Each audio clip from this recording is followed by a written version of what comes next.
Ötən ilin sonunda dövlət başçısı qeyri-yaşayış təyinatlı bəzi tikinti obyektlərinin istismarına icazə verilməsi ilə bağlı əlavə tədbirlər haqqında fərmanda dəyişiklik etmişdi.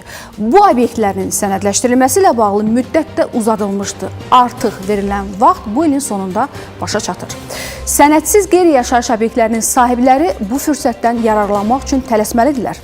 Bəs söhbət hansı tikililərdən gedir? Onların istismarına icazə almaq üçün şərtlər nədir? Əmlak Məsələləri Dövlət Xidməti suallarımıza aydınlıq gətirib. Ötən ilin sonunda qeyri-yaşayış təyinatlı bəzi tikinti obyektlərinin sənədləşdirilməsi ilə bağlı sahibkarlara güzəşt edilərək müddət uzadılmışdı. Verilən vaxt isə bu ilin sonu başa çatır. Bəs hansı tikililərdən söhbət gedir? Şərtlər nələrdir? Şəhərsalma və tikinti qanunvericiliyinin ayrı-ayrı tələblərinə tam riayət olunmamaqla inşa olunmuş qeyri-yaşayış təyinatlı obyektləri əhatə edir.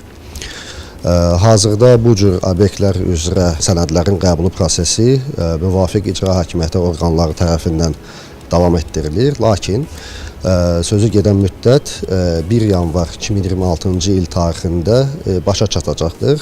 Yəni, qeyd olunmuş obyektlər üzrə müraciətlər həmin tarixdən sonra qəbul olunmayacaqdır.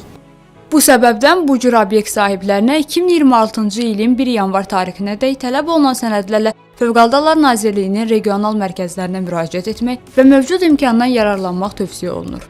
Mehdi Səmədov bildirir ki, sənədləşdirmə həmin obyektlərin gələcəkdə qanun çərçivəsində istismarının təmin edilməsi baxımından önəmlidir.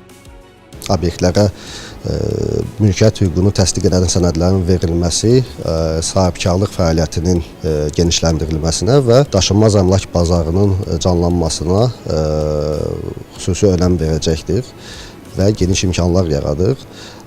Belə ki, sahibkarlar mülkiyyət hüququ dövlət qeydiyyatına alınmış əmlaklarını girov, sığorta, alqı-satqı və digər əməliyyatlar üçün istifadə edə biləcəklər. Əmlak məsələləri üzrə mütəxəssislər də sahibkarlara fürsətdən yararlanaraq əmlaklarını sənədləşdirmələrini məsləhət görürlər. Ekspert Elnur Azadov deyir ki, bu proses gələcəkdə yarana biləcək külli miqdarda qanunsuz tikililərin qarşısını alır. Son 20 il, 25 il ərzində ərsəyə gəlinmiş bu kimi əmlakların legallaşması, onların mülkiyyətin tanınması iş adamları üçün önəmli məsələdir. Gələcəkdə bu kimi mülkiyyətlər tanınacaq, bunların sığorta öhdəlikləri yaranacaq eyni zamanda. Vətəndaşlar artıq sahəyə görə öz əmlak vergilərini ödəyə biləcəklər sahibkarlar. Eyni zamanda onların ölkədə sağlam iş mühitinin yaradılması istiqamətində müsbət bir mühit yaranacaq.